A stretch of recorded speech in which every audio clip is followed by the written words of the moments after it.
আসসালামু আলাইকুম এভরিওয়ান। অসমাপ্ত ভালোবাসা গল্পের ২ নাম্বার পর্ব। তো চলো বেশি কথা না বলে গল্প শুরু করা যাক। তুই কি আসলেই মেয়েটার সাথে ইন্টিমেট হয়েছিস? চুপ কর শালা, মেজাজ এমনিতেই খারাপ, আর খারাপ করিস না। নিকোটিনের শেষ টান দিয়ে বলল, করতে পারলাম কই। তাহলে কি করেছিস? এই অবস্থা কি করে হলো? জিয়ান বলল, তেমন কিছুই করিনি, টেনে রুমে নিয়ে এসেছি, জবরদস্তি করেছি। পুরোটা কমপ্লিট হওয়ার আগেই মেয়ে বেহুশ। তুই এইটুকু মেয়ের সাথে জবরদস্তি করেছিস? মেয়েটা বাচ্চা ব্রো। জিয়ান বলল, রাখ তোর বাচ্চা, ৬ মাসে বাচ্চার মা হয়ে যাবে। আসছে বাচ্চা। একটা বাচ্চা মেয়েকে কোন বাবা বিয়ে দেয়? আমার আর ওর বয়সের ডিফারেন্স জেনেই বিয়ে দিয়েছে। ছেলেটা বলল, জিয়ান তুই তো আমার বন্ধু জিয়ান না।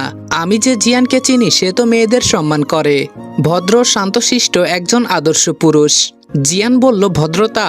ভদ্রতাকে আমি দাফন করে দিয়ে এসেছি ওই বাড়ির উঠোনে। কি দোষ ছিল আমার?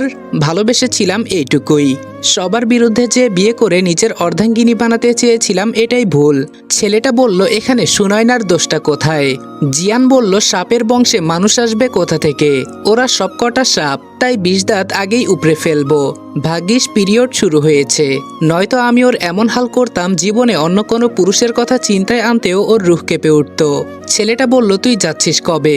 তোর ছুটি শেষ হচ্ছে কবে? জিয়ান সিগারেট ধরাতে ধরাতে বলল, ৫ দিনের ছুটিতে ৩ দিন শেষ, আর ২ দিন বাকি আছে। আচ্ছা লাবিব কই? ওরে তো আমার বিয়ের দিন থেকে দেখছি না, মোবাইলও সুইচ অফ। ছেলেটা বলল, লাবিব গ্রামে গেছে। লাবিবের কথা ছাড়, আমার কথা শোন। মেয়েটাকে ১ বছর সময় দে। এবার তো মেয়েটা এসএসসি দিবে, সেটা শেষ করুক, ততদিনে তোর সাথে ওর সম্পর্ক মজবুত হোক। এমন কিছু করিস না মেয়েটার সাথে যাতে তোকে ছেড়ে যেতে বাধ্য হয়। জিয়ান দ্রুত উঠে দাঁড়িয়ে হনহন করে বেরিয়ে আসলো। সোজা বাসায় এসে নিজের রুমে ঢুকলো। খাটের উপর তাকিয়ে দেখে খাটের উপর বসে চকলেট খেতে ব্যস্ত নয়না। শার্টের কলার কাঁধ বেয়ে পড়ে কাঁধের বেশ খানিকটা স্পষ্ট। জিয়ান ঝাঁঝালো কণ্ঠে ডাকলো, এই মেয়ে। নয়না ভয়ে চকলেট মুখের পাশে লেপটে গেছে, হাতটা পেছনে নিয়ে চকলেট লুকিয়ে রাখলো। জিয়ান বলল, তোমার সমস্যা কি?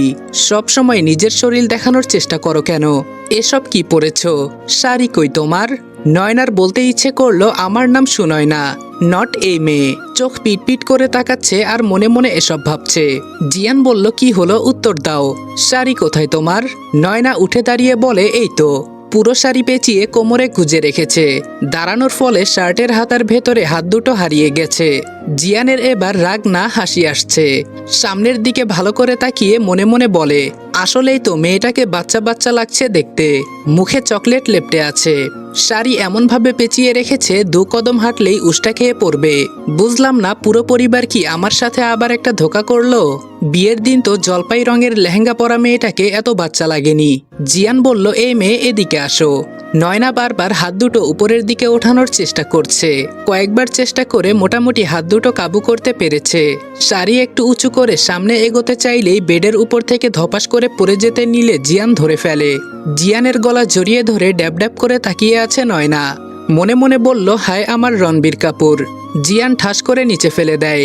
নয়না জোরে বাবাগো বলে চিৎকার করে ওঠে। আরো চিৎকার দেওয়ার আগেই জিয়ান নয়নার মুখ চেপে ধরে। মনে মনে নয়না বলে, তুই একটা ভিলেন, তোকে আমি এমন শিক্ষা দেব, খালি আমার সাহসটা আরেকটু বাড়ুক। রুমের মধ্যে বসে না থেকে যাও মেয়েটার কাছে, দেখো তোমার ছেলে তার অবস্থা কি করেছে। দরকার পড়লে ডাক্তার খবর দেই। ডাক্তার সুলতানা পারভিনকে কল করলেই চলে আসবে। নাজিম সাহেবের কথা শেষ করার আগেই নয়নার গলার স্বর কানে আসলো। মিতা বেগম দ্রুত ছুটে আসলেন রুমে। এসে দেখে নয়না নিচে পড়ে আছে। জিয়ান তার খুব কাছে মুখ চেপে রেখেছে। মিতা বেগম জিয়ান বলে ডাক দিতেই জিয়ান নয়নাকে ছেড়ে দিয়ে দূরে সরে আসলো। মিতা বেগম দ্রুত এসে নয়নাকে বুকের সাথে চেপে ধরলেন। মাথায় হাত বুলিয়ে বললেন, তোমার এ অবস্থা কেন মা? নয়না আর চোখে জিয়ানের দিকে তাকাচ্ছে। মিতা বেগম বললেন, রুম থেকে বের হ। জিয়ান সাদা শার্ট নিয়ে রুম থেকে বেরিয়ে আসলো। মিতা বেগম নয়নাকে ধরে বেডে বসালেন। কোমল স্বরে জিজ্ঞেস করলেন, তুমি শাড়ি পরতে পারো না? নয়না মাথা নাড়িয়ে অসম্মতি জানালো। মিতা বেগম বললেন, আসো আমি পরিয়ে দেই। এটা বলে নিজের আঁচল দিয়ে নয়নার মুখে লেপ্টে থাকা চকলেট মুছে দিলেন। সুন্দর করে শাড়ি পরিয়ে দিলেন। তুমি বসো, আমি তোমার জন্য খাবার আনাচ্ছি। আচ্ছা, সকালে তোমার কেমন নাস্তা পছন্দ? নয়না মিতা বেগমকে জড়িয়ে ধরে কেঁদে দিল। শাড়ি পরানোর সময় মিতা বেগম নয়নার শরীরে বিভিন্ন চিহ্ন দেখেছেন, যা তার ছেলের বদৌলতে বাচ্চা মেয়েটার শরীরে স্থান পেয়েছে। মাথায় হাত বুলিয়ে বললেন, কাঁদে না নয়না, শরীর খুব ব্যথা করছে তাই না? আমাকে বলো তোমার কি সমস্যা হচ্ছে। নয়না বলল, আমি আপনার সাথে থাকবো আন্টি। মিতা বেগম বললেন, আচ্ছা ঠিক আছে, তবে জানো তো বিয়ের পর মেয়েদের একমাত্র ভরসাযোগ্য আশ্রয়স্থল স্বামী। নয়না মিতা বেগমের আঁচল খামচে ধরল। গতকাল রাতে তার সাথে যা হয়েছে, এরপর এই মানুষটার সাথে স্বাভাবিক হতে পারবে কখনো? মিতা বেগম নয়নার ভয় বুঝতে পেরে নয়নাকে বলল, তোমার স্বামী ততটা খারাপ না। যে রূপ তুমি দেখেছো সেটা তোমার বোনের উপর রাগ ক্ষোভ থেকে। তবে জানো, তোমাকে ভালোবাসা দিয়ে ওর এই রাগকে মোচন করতে হবে। তুমি চিন্তা করো না, আমি তোমাকে সহযোগিতা করব আদর্শবান স্ত্রী হয়ে উঠতে। এখন বসো, আমি খাবার নিয়ে আসছি। মিতা বেগম চলে যেতেই নয়নার নীলাঞ্জনার কথাটা মাথায় আসলো। আচ্ছা, নীলাঞ্জনা আপু তো লাবিব নামের একটা ছেলেকে ভালোবাসতো, তাহলে এই তিতকরলার সাথে কি সম্পর্ক? নীলাঞ্জনা আপু কি টু টাইমিং করতো? কেন এমনটা করলো আমার সাথে নীলাঞ্জনা আপি? কেন করলো? তোমাকে আমি কোনোদিন ক্ষমা করব না। চোখের পানি মুছে ড্রেসিং টেবিলের উপর একটা মোবাইল দেখতে পেল। দ্রুত মোবাইলটা হাতে নিয়ে সাইড বাটনে ক্লিক করতেই মোবাইলের স্ক্রিনে দুজন কপতির হাস্যোজ্জ্বল পিক ভেসে উঠল। এটা তো নীলাঞ্জনা আপি আর তিতকরলা, দুজনে এতটা ক্লোজ। তার মানে আমি যা ভাবছি তাই। মোবাইলটা হাত থেকে রাখার আগেই কেউ ছোঁ মেরে নিয়ে নিল। কর্কশ কণ্ঠে বলল, সাধারণ বোধবুদ্ধি নেই? পারমিশন ছাড়া কারো পার্সোনাল জিনিসে হাত দিতে নেই। নয়না বলল, আপনি নীলাঞ্জনা আপিকে কতদিন ধরে চেনেন? জিয়ান বলল, সে কৈফিয়ত আমি তোমাকে দেব না। নয়নার দিকে চোখ পড়তেই চোখ গেল গলার দিকে রক্ত জমে জমাট বেঁধে কালো হয়ে থাকা চিহ্নের উপর। মলিন কণ্ঠে নয়না বলল, মনে একজনকে রেখে ঘরে কেন আমাকে আনলেন? জিয়ান বলল, তোমার বয়স কত? পেছন থেকে মিতা বেগম বললেন, 16 বছর। এখন মনে হলো বইয়ের বয়স জানতে হয়? বিয়ের আগে জানতে হয়, বিয়ের পরে না। জিয়ান বলল, সরি আম্মু, আমার ভুল হয়েছে, আমি আমার ভুল শুধরে নেব। আজই সুনয়নাকে ওদের বাসায় ফেরত দিয়ে আসব। লাবিব নীলাঞ্জনার পিঠের চুল সরিয়ে ঘাড়ে আলতো করে চুমু খেলো। কোমরে হাত রেখে নিজের বক্ষে জড়িয়ে নিয়ে কানের কাছে ফিসফিস করে বলল, ভালোবাসি আমার প্রিয়তমা। নীলাঞ্জনা কিছুটা সরে দাঁড়ালো। লাবিব, কতবার বলবো বিয়ের আগে আমার এসব পছন্দ না, আমরা বিয়েটা কবে করছি? লাবিব বলল, করছি না আমরা বিয়ে, ভালোবাসি আমি তোমাকে। কি অদ্ভুত, তোমাকে টাচ করলেই তোমার শরীর জ্বলে ওঠে। তা তো উঠবেই। পাইলট জিয়ান রেজা চৌধুরীকে খুব মিস করছো বুঝি? এতই যখন রেজার জন্য প্রেম উথলে পড়ে, তাহলে আমার সাথে আসলে কেন? রেজাকে বিয়ে করে এখন হানিমুন সেরে ফেলতে। নীলাঞ্জনা ঠাস করে লাবিবের গালে চর বসিয়ে দেয়। আমার এখন মনে হচ্ছে আসলে আমি ভুল মানুষের জন্য সবাইকে ত্যাগ করেছি। তুমি আমাকে সত্যি সত্যি ভালোবাসো তো? আমি তোমাকে কি বলেছি? জাস্ট এইটুকুই তো, শারীরিক সম্পর্কে আমরা বিয়ের পরে জড়াবো পবিত্রভাবে। যে পুরুষ শরীরের পাগল হয় সে তো কখনো ভালোবাসতে পারে না। তার নেশা শরীর, শরীর পেলে একদিন ঠিক তার নেশা কেটে যায়। আমি আজকে এক্ষুনি বাসায় চলে যাব, তোমার সাথে আর এক মুহূর্তও থাকবো না। আমার পরিবার আর আমার মান সম্মান যা যাওয়ার তা তো ধুলোয় মিশে গেছে। তোমার মতো মানুষের সাথে থেকে নিজের আত্মমর্যাদা বিসর্জন দিতে পারবো না। লাবিব নীলাঞ্জনার হাত ধরে বলল, প্লিজ আমাকে ক্ষমা করে দাও, আমার ভুল হয়ে গেছে। কি করব বলো? তোমাকে দেখলেই আদর করতে ইচ্ছে করে নিজের মধ্যে তোমাকে মিশিয়ে নিতে। আজই আমি তোমাকে বিয়ে করব। নীলাঞ্জনা বলল, আমি তোমাকে বিয়ে করতে পারবো না লাবিব, আমার মন বলছে তোমার আমার প্রতি কোনো ফিলিংস নেই। লাবিব বলল, এভাবে বলছো কেন? বলেছি তো ভুল হয়েছে, এই কান ধরে সরি বলছি। প্লিজ এবারের মতো সরি অ্যাকসেপ্ট করো ময়না পাখি। নীলাঞ্জনা বলল, করতে পারি এক শর্তে। লাবিব বলল, কি শর্ত বলো? তোমার জন্য এই অধমের জানও হাজির। নীলাঞ্জনা বলল, কথা দাও আমাদের মাঝে কখনো তুমি জিয়ানকে টেনে আনবে না। আমি যদি ওকে সত্যি ভালোবাসতাম তাহলে ওকে ছেড়ে তোমার কাছে আসতাম বলো? জিয়ান আমার স্কুল লাইফের ভালোবাসা, তখন আমি নেহাত বাচ্চা ছিলাম, আবেগে ভেসেছি। তোমার সাথে পরিচয় হওয়ার পর আমি অনুভব করেছি, হ্যাঁ এটাই ভালোবাসা। লাবিব বলল, লাভ ইউ আমার ব্যক্তিগত ময়না পাখি। নীলাঞ্জনা বলল, এবার যাও বিয়ের আয়োজন করো। লাবিব বলল, তুমি নাস্তা করে রেডি হও, আমি কাজে নিয়ে আসছি। নীলাঞ্জনা বলল, অপেক্ষায় রইলাম প্রেমিকা থেকে প্রিয়তমা স্ত্রী হওয়ার। জিয়ান বলল, আম্মু আমি সত্যিই দুঃখিত, সুনয়নার বয়সটা যে এত কম আমি বুঝতে পারিনি। যাই হোক, আমি আমার ভুল শুধরে নেব। তোমার কি বিয়েটা ছেলে খেলা মনে হয় জিয়ান? বিয়ে হচ্ছে জন্ম জন্মান্তরের বন্ধন। এটা তোমার কিনে আনা কোনো শোপিস না। ভালো লাগলে কিনে এনে রাখলে, আর ভালো না লাগলে ছুঁড়ে ফেলে দিলে। তুমি যথেষ্ট ম্যাচিউর, তাই নিজের জ্ঞান কাজে লাগাও। বোকাদের মতো কাজকর্ম করার কোনো মানে নেই। নয়না, তুমি বসো, আমি তোমার জন্য নাস্তা নিয়ে আসি। যাওয়ার সময় জিয়ানকে বলে গেলেন আমি যাব আর আসবো, ওর সাথে কোনো রকম মিসবিহেভিয়ার করবি না।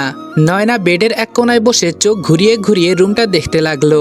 বাপরে, রুমের ফার্নিচার থেকে শুরু করে রুমের দেয়ালের রং, পর্দা সবকিছুই সাদা। এত শুভ্রতায় জড়ানো মানুষ এমন খারাপ হয়? জিয়ান বলল, এই মেয়ে শোনো।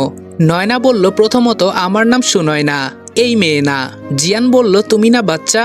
সুনয়না বলল, বাচ্চা কাকে বলে জানেন? মন চাইলেই আপনি যার গাল টেনে দিতে পারবেন, কোলে নিতে পারবেন। আমাকে দেখে কি বাচ্চা মনে হয়? পুরো 33 কেজি ওজন আমার, বয়স 16। সো বাচ্চা আর এই মেয়ে দুটোর কোনোটাই আমার সাথে যায় না। জিয়ান বলল, তার মানে তুমি ইচড়ে পাকা।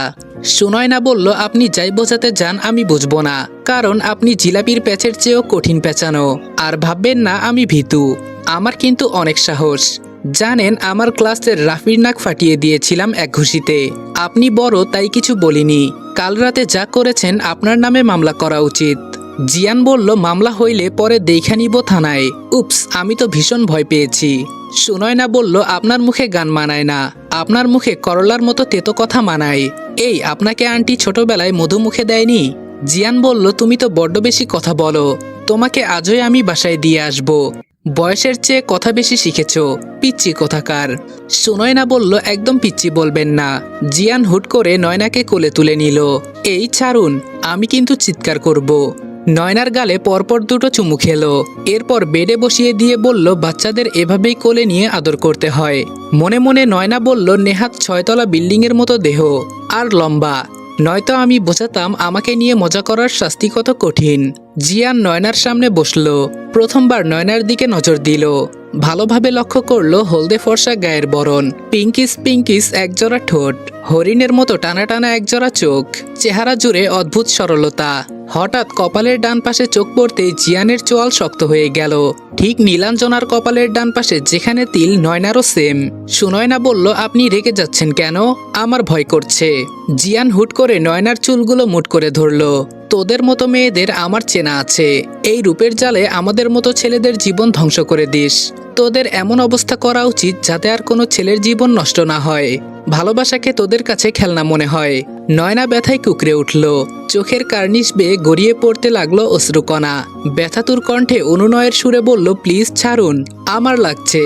মিতা বেগম রুমে এসে এই দৃশ্য দেখে চিৎকার করে বললেন, জিয়ান এসব কি হচ্ছে? মানা করেছিলাম তো ওর সাথে মিসবিহেভ করতে। হাতে থাকা খাবারের ট্রেটা টেবিলের উপর রেখে নয়নাকে আগলে নিলেন বুকে। জিয়ান ততক্ষণে রুম ছেড়ে যাওয়ার জন্য পা বাড়িয়েছে। দাঁড়াও। মিতা বেগমের কণ্ঠ শুনে স্থির হলো জিয়ানের পা।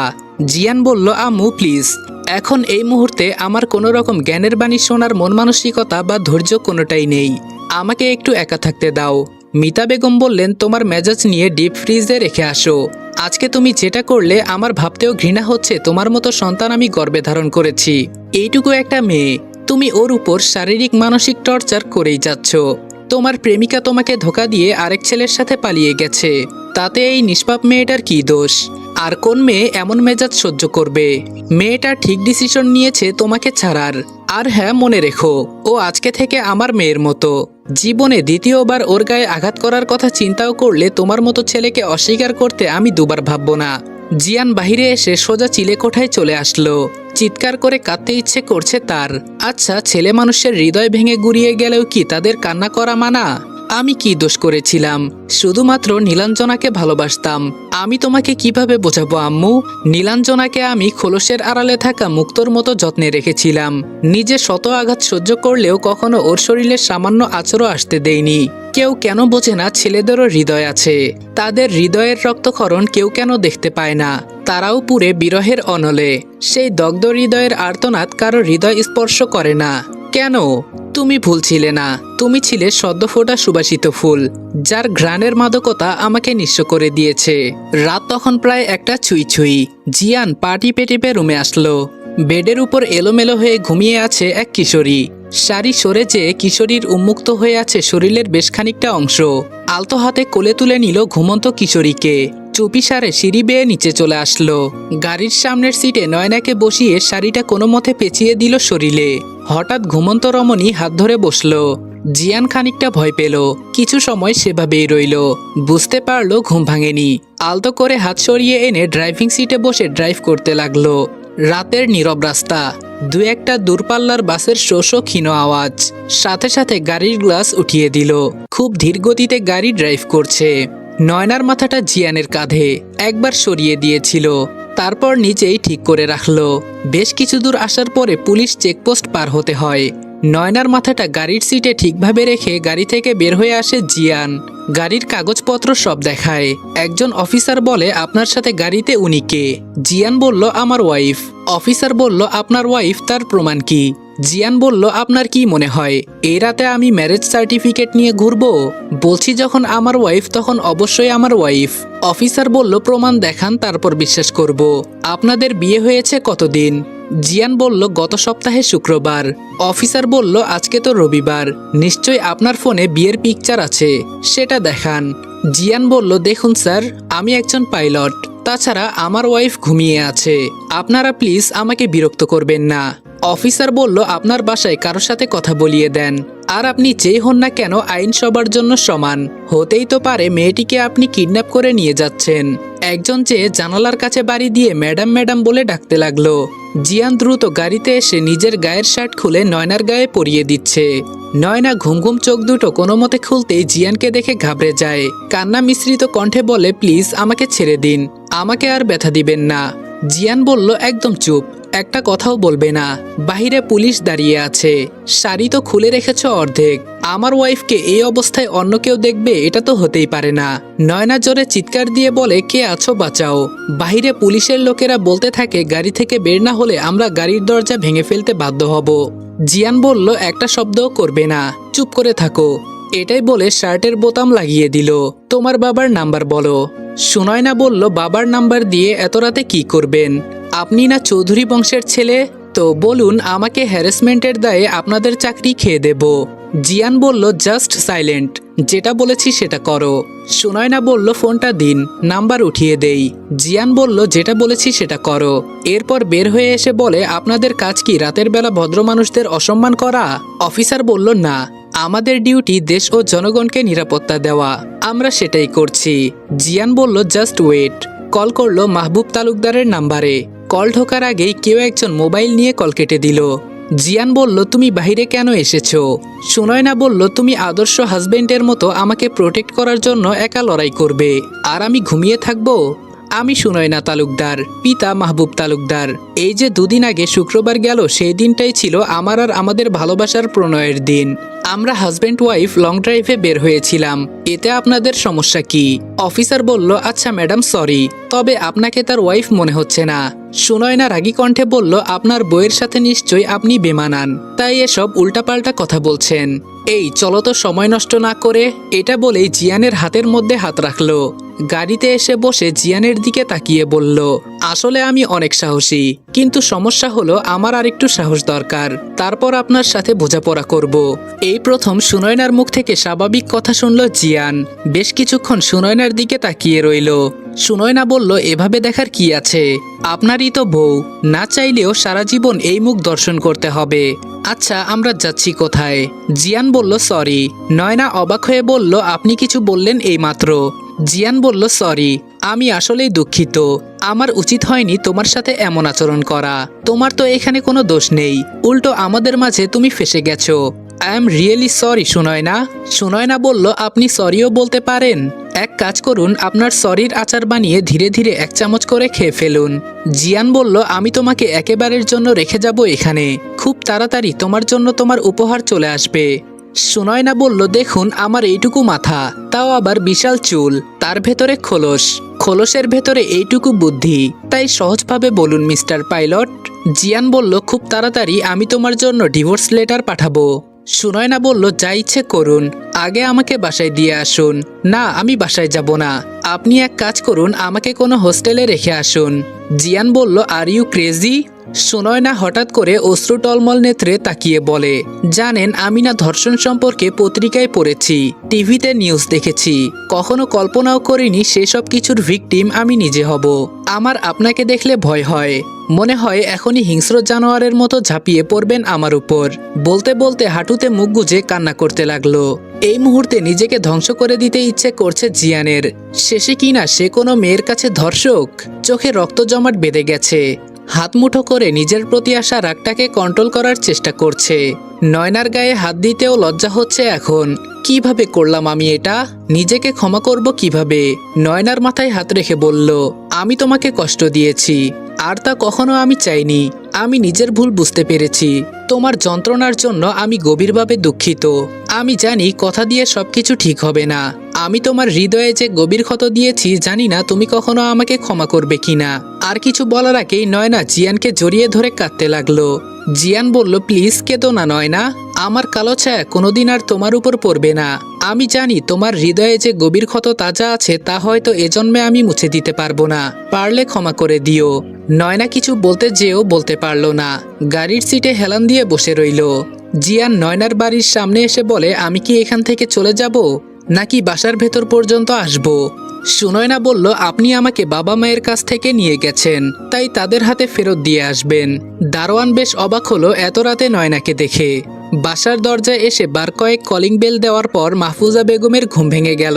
ড্রয়িং রুমে এসে লাইট অন করে বললেন, এত রাতে কে আসলো? দরজা খুলে নয়নাকে দেখে বললেন, মা তুই এত রাতে? সবকিছু ঠিক আছে তো? কি হয়েছে? আর তোমার শার্ট ওর শরীরে কেন? কি করেছো আমার মেয়ের সাথে? সুনয়না বলল, আম্মু ভেতরে আসতে দাও আগে। মাহফুজা বেগম বললেন, আয়। এটা বলে দ্রুত মাহবুব তালুকদারকে ডেকে তুললেন। চোখ ডলতে ডলতে বললেন, এত রাতে তোমার আবার কি হলো? মাহফুজা বেগম বললেন, মেয়ে আর মেয়ের জামাই এসেছে, দ্রুত চলো, আমার কিছু ঠিক মনে হচ্ছে না। মাহবুব তালুকদার এসেই বললেন, এত রাতে কি এমন ইমার্জেন্সি পড়লো যে বাসায় চলে আসলে? আসার আগে একটা ইনফর্ম তো করবে। জিয়ান বলল, আপনার মেয়েকে আপনার কাছে ফেরত দিতে আসলাম। মাহফুজা বেগম বললেন, আচ্ছা কথা পরে হবে, নয়না তুই বরং জামাইকে নিয়ে রুমে যা। ওরা দুজন রুমে ঢুকতেই মাহবুব তালুকদার বাহির থেকে দরজা লক করে দিল।